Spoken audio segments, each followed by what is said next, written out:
Hello guys, नमो नारायण, सुप्रभात। भगवान सभी का कल्याण करें, यह जो है हमारी मंगल कामना है। सब लोग खुशहाल रहें, सब लोग समृद्धि को प्राप्त करें, संपन्न बने, सुखी बने, सबके जीवन में खुशियाँ आए, खुशियों का रंग भरे, यह मेरी मंगल कामना है परमात्मा से। बंधुओं, आज मैं आपके समक्ष SK Dwivedi religious and educational channel के माध्यम से यह बताना चाहता हूँ कि वास्तव में साधु क्या है, साधु किसे कहते हैं और ईश्वर का स्वरूप क्या है। बंधुओं, साधु का अर्थ ये नहीं होता है जो दाढ़ी बढ़ा ले, बाल बढ़ा ले, गेरुआ वस्त्र पहन ले। साधु का अर्थ होता है सज्जन, जिसके अंदर सज्जनता हो, जिसके अंदर मानवता हो, जिसके अंदर इंसानियत हो, जो दूसरों के लिए जिए, जो अपने शरीर को धारण करे तो समाज की भलाई के लिए अपने शरीर को धारण करे, जिसका जीवन नदियों की तरह हो, वृक्षों की तरह हो, वही वास्तव में साधु हैं, वही अच्छे इंसान हैं जो परमात्मा के दिए हुए इस शरीर को धारण करें एक निमित्त मात्र के रूप में और परिवार और समाज की भलाई का कार्य करें, वही वास्तव में साधु हैं। वैसे लोग साधु नहीं हैं जो जंगलों में घूमते हैं या पहाड़ों के कंदराओं में रहते हैं, गुफाओं में निवास करते हैं, हमेशा साधना में लीन रहते हैं। केवल वही लोग साधु नहीं हैं। वे लोग तो बस स्वयं के कल्याण के लिए साधना करते हैं, मोक्ष की प्राप्ति के लिए। देखा जाए तो वे भी स्वार्थी हैं, क्योंकि वे खुद के लिए जीते हैं। लेकिन मैं बताना चाहता हूँ कि साधु आप भी हो सकते हैं, अपने परिवार का भरण पोषण करते हुए, अपने ऑफिस या जो है किसी भी दुकान या मॉल या कहीं भी कार्य करते हुए आप अपने साधुता को विकसित कर सकते हैं, साधु बनकर जीवन यापन कर सकते हैं। बंधुओं, कुछ लोग जो है जीवन यापन करते हैं और कुछ लोग काल यापन करते हैं। जीवन यापन का अर्थ होता है अपने जीवन को खुशियों के साथ जीना और परोपकार के लिए जीना। जो महान व्यक्ति होते हैं वे शरीर धारण करते हैं केवल दूसरों के भलाई के लिए। जैसे कहा गया है, नदी न वृक्ष न कबहू फल भकै, नदी न संचय नीर, परमारथ के कारणे साधुन धरा शरीर। जैसे वृक्ष कभी अपने फल को स्वयं नहीं खाता है, नदी स्वयं के लिए जल को इकट्ठा करके नहीं रखती है।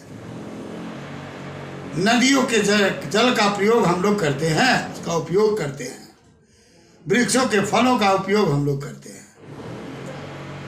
तो वृक्ष अपने शरीर को धारण किए हुए है या नदियां अपने अस्तित्व में है सिर्फ हम सबों के भलाई के लिए।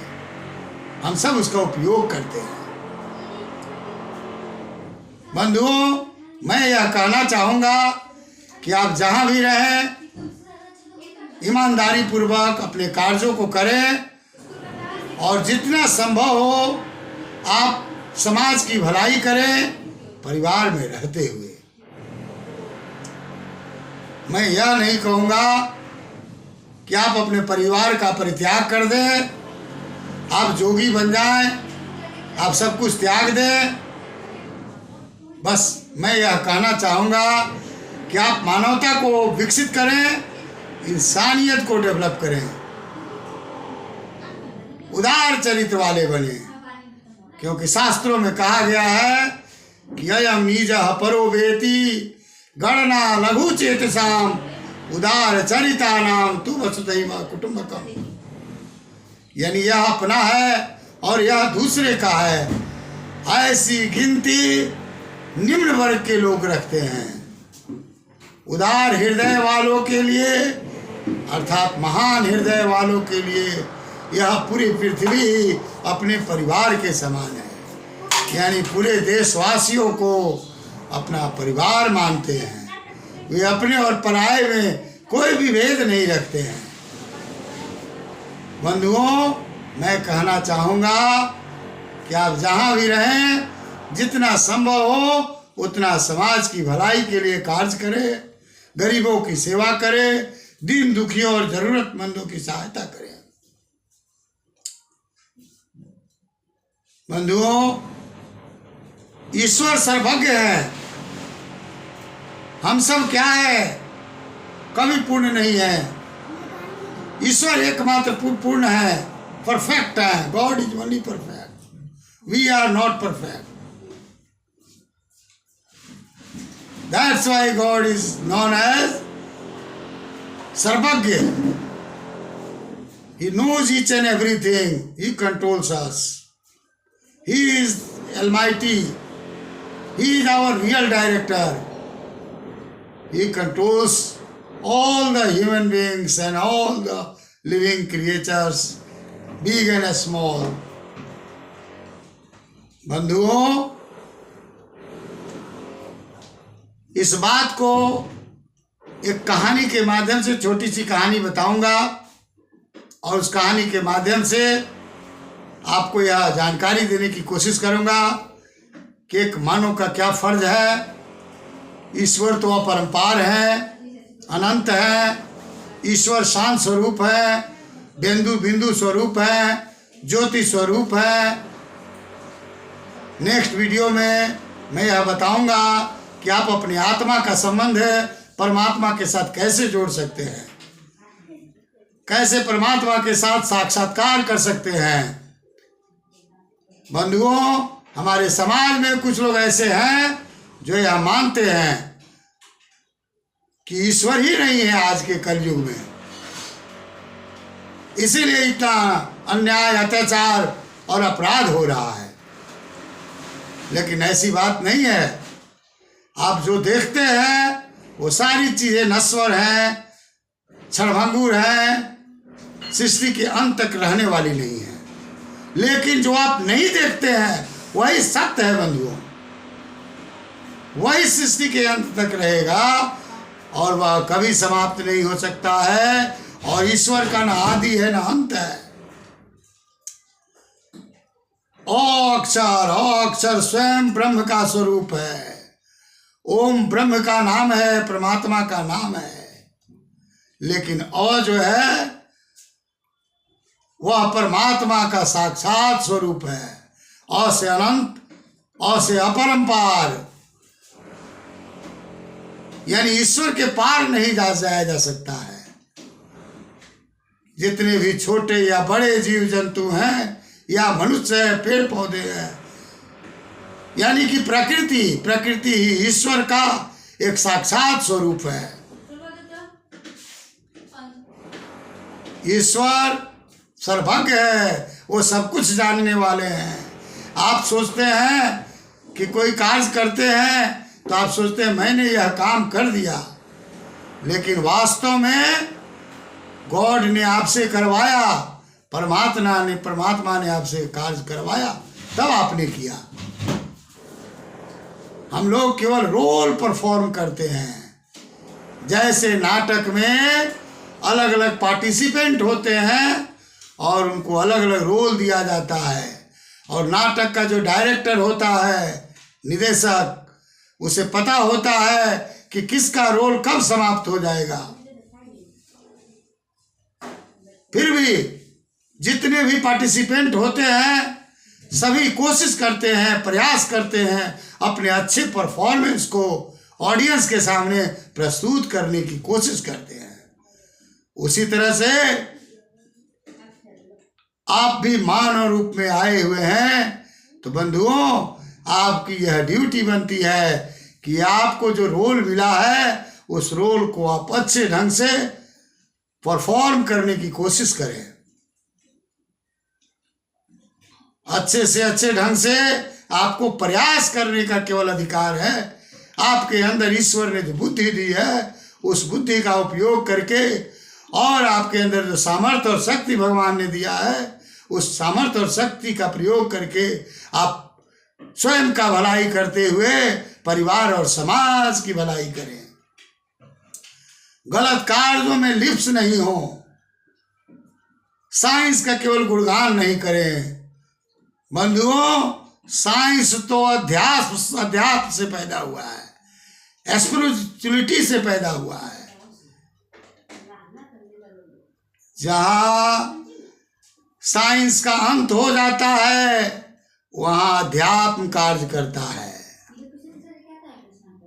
वहां रिलीजन काम करता है।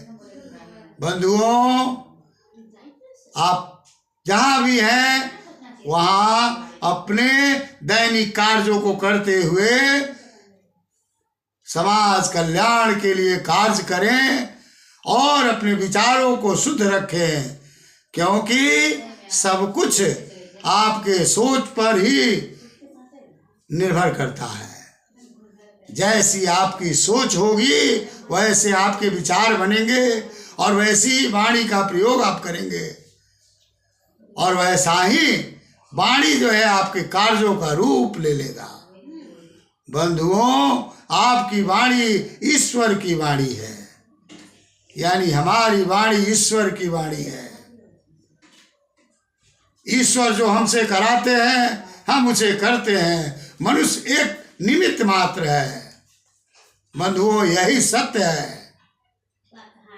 पुराण में भी कहा गया है कि अष्टादशा पुराणेषु व्यासस्य वचनद्यम परोपकारः पुण्याय पापाय परिपीडनम। यानी पुराण के 18वें अध्याय में और महर्षि व्यास के अनुसार यह लिखा गया है कि दूसरों की भलाई करना पुण्य का कार्य है और दूसरों को किसी भी प्रकार से पीड़ा देना पाप है।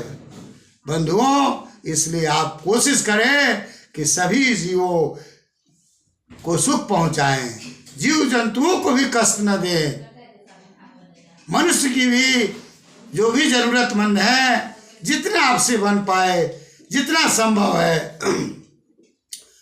उतना ही आप सहयोग करें। सब लोग एक दूसरे को सहयोग करें और कोई भी व्यक्ति अनावश्यक रूप से धन संचय नहीं करें। यही मेरी प्रार्थना है सभी लोगों से। बंधुओं, यह जीवन क्या है?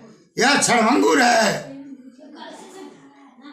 कब हम लोग काल के गाल में समा जाएंगे इसका कोई ठिकाना नहीं है। लेकिन जब तक जीवित हैं तब तक जो है हम सबको यह प्रयास करना चाहिए कि हम अच्छे ढंग से अपने जीवन को चलाएं और खुश रहें, दूसरों को भी खुश रखने की कोशिश करें। क्योंकि कोई भी व्यक्ति कार्य करता है तो वह खुशियां प्राप्त करने के लिए करता है। जैसे कोई व्यक्ति अपने बेटे को या बेटी को डॉक्टर या इंजीनियर या IAS IPS बनाना चाहता है तो वह उसका एकमात्र स्वार्थ है खुशियां प्राप्त करना, नाम प्राप्त करना। इसलिए छोटा कार्य आप करते हैं या बड़ा कार्य करते हैं, काम कोई छोटा नहीं होता है, काम मोटा और में ही होता है। हर व्यक्ति अपनी क्षमता के अनुसार कार्य करते हैं। सबको महत्व देना चाहिए, चाहे वो किसी भी प्रकार का कार्य करें जो वास्तव में कार्य है। चोरी, डकैती, बेईमानी और खून खराबा यह कोई कार्य नहीं है। ऐसे लोगों को पनाह हमें नहीं देना चाहिए, ऐसे लोगों को इनकरेज नहीं करना चाहिए।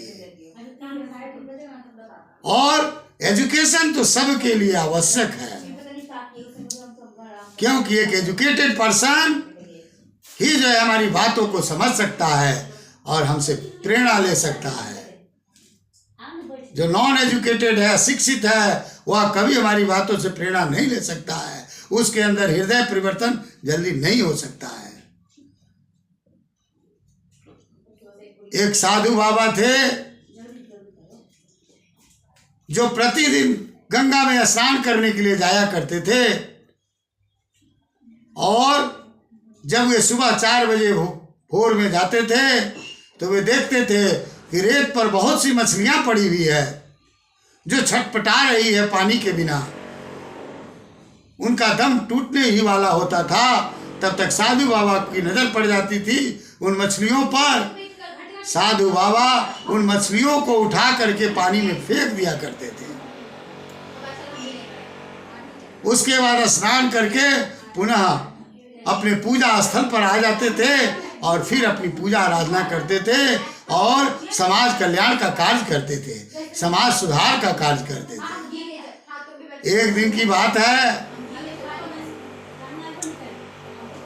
कि भगवान शंकर वेश बदल करके साधु बाबा के पास गृहस्थ के रूप में उपस्थित हो गए और उन्होंने कहा कि बाबा, आप प्रतिदिन स्नान करने जाते हैं और कुछ मछलियों को पानी में फेंक देते हैं, किंतु कुछ मछलियां तो इस रेत पर ही दम तोड़ देती है, उन्हें कोई नहीं फेंकता, उनकी जान की रक्षा कोई नहीं करता। फिर साधु बाबा ने कहा